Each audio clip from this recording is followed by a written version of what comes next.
আসসালামু আলাইকুম। মেহেদি আইটি সলিউশনের পক্ষ থেকে আজকে আমি আপনাদের সামনে যে ভিডিওটা পাবলিশ করতেছি সেটা হচ্ছে অনার্স প্রথম বর্ষের এখন ফর্ম ফিল আপ চলতেছে, কিন্তু এটা নিয়ে অনেকে হতাশায় ভুগতেছেন যে কিভাবে ফর্ম ফিল আপ করতে পারবো। তো ফর্ম ফিল আপ অনেকে দোকানে যেয়ে ফিরে আসতেছেন, ফর্ম ফিল আপ করতে পারতেছেন না। তো সেটা সমাধান আজকে আপনাদেরকে দিব, আপনি কিভাবে ফর্ম ফিল আপ করতে পারেন। তো আজকে হচ্ছে তারিখ 19 জুন, যেটা লাস্ট ডেট ছিল, বাট এই লাস্ট ডেট হওয়ার পরেও কিন্তু আপনারা কোনো প্রকার ফর্ম ফিল আপ করতে পারতেছেন না। এখানে আসলে ফর্ম ফিল আপ করা যাচ্ছে না, এখানে আসলে এখান থেকেও ফর্ম ফিল আপের অপশন বর্তমানে বন্ধ। ঠিক আছে, তারপরে এখানে যদি চলে আসেন আপনি, এই যখন ফর্ম ফিল আপের যে সাইটটা আরও একটা আছে সেটাই যখন যাচ্ছেন তখন বলতেছে লগ ইন এবং পাসওয়ার্ড, বাট এখানে কি লগ ইন ইনফরমেশন দিবেন আর কি পাসওয়ার্ড দিবেন কিছুই জানেন না। আচ্ছা, এবার আপনার একটা বিষয় খেয়াল করুন, সেটা হচ্ছে আমরা সাধারণত ফর্ম ফিল আপ করতে গেলে যেটা করে থাকতাম সেটা হচ্ছে আমরা প্রথমে ন্যাশনাল ইউনিভার্সিটি সাইটে চলে আসতাম। তো ন্যাশনাল ইউনিভার্সিটি সাইটে আসার পরে আপনি দুইটা মাধ্যমে করতে পারেন, হয় স্টুডেন্ট লগ ইনে গিয়ে আপনি আপনার এই তথ্য দিয়ে তারপরে পারেন, কিন্তু ইউজার নেম পাসওয়ার্ড কিছুই আপনি জানেন না বা যেটা দিয়ে হচ্ছেও না। তারপরে কি আছে, স্টুডেন্ট রেজিস্ট্রেশন। তো সেই স্টুডেন্ট রেজিস্ট্রেশনে আসার পরে কি হচ্ছে, এখানে আপনি অনেক অনেক তথ্য ফিল আপ করতে হচ্ছে, তারপরে রেজিস্ট্রেশন করতে অনেক ঝামেলা, যেটা আসলে আদৌ হচ্ছে না। তাহলে কিভাবে হচ্ছে, এখানে একটু চলে আসেন, খেয়াল করুন অনলাইন ফর্ম ফিল আপ লেখা দেখাচ্ছে। তো অনলাইন ফর্ম ফিল আপে একটু ক্লিক দিয়ে দেখেন তো কোথায় আসে, এই ডিগ্রি, অনার্স, প্রফেশনাল, মাস্টার্স এর তথ্য আসে না, যেখান থেকে টোটালি করা যায় না।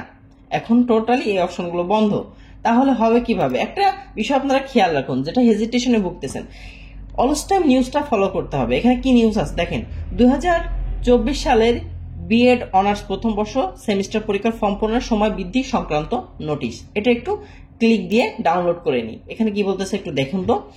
এখানে হচ্ছে 18/6/2025 গতকালকে নিউজটা দিয়েছে এবং আমাদের সময়টা বৃদ্ধি করা হয়েছে। দেখুন 26/6/2025, অর্থাৎ 20 তারিখ থেকে 24 তারিখ, এই 4 দিন, অর্থাৎ আগামী কাল থেকে শুরু করে 24 তারিখ পর্যন্ত আবার পুনরায় আপনারা কিন্তু করতে পারবেন। তখন ইনশাল্লাহ সার্ভার ভালো থাকে এবং অফিসের কর্তৃক কিন্তু 25 তারিখ লাস্ট ডেট দিয়েছে, 25/6/2025 এই হচ্ছে লাস্ট তারিখ যেখানে কলেজ কর্তৃক ডাটা এন্ট্রি করবে। সো আপনারা যদি দোকানে এসে করেন তাহলে 20 থেকে 24, অর্থাৎ 4 দিন আগামীকাল থেকে কিন্তু করতে পারবেন।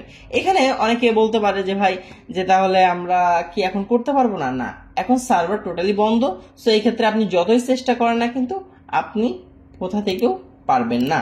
প্রথমত যদি আপনি করতে যান, সাইটে যখন স্টুডেন্ট লগ ইন থেকে দিতে যাবেন, অ্যাডমিশনের সাইট থেকে দিতে যাবেন, ঠিক এরকম তথ্য চলে আসবে আপনার, এই যে এই তথ্যই চলে আসবে। সো যখন আপনার অরিজিনাল সাইটটা সার্ভারটা ক্লিয়ার হবে, এই ems.nu.ac.bd তে আসবেন, তখন কিন্তু পরবর্তীতে আপনার ঠিক এমনটাই আর আসবে না। তখন রেজিস্ট্রেশন আসবে, রেজিস্ট্রেশন সম্পন্ন করে ব্যাস কমপ্লিট করে ফেলবেন। তো হেজিটেশনে না ভুগে আপনারা জাস্ট অপেক্ষা করুন, ইনশাল্লাহ খুব দ্রুতই আপনাদের আবার করতে পারবেন। আর তারপর যদি না হয় আবারও ডেট বৃদ্ধি করা হবে, যেহেতু বাংলাদেশের সার্ভার প্রবলেম হতেই পারে। সো টেনশনের কোনো কারণেই, কোনো না কোনোভাবে আপনারা অবশ্যই ফর্ম ফিল আপ করতে পারবেন।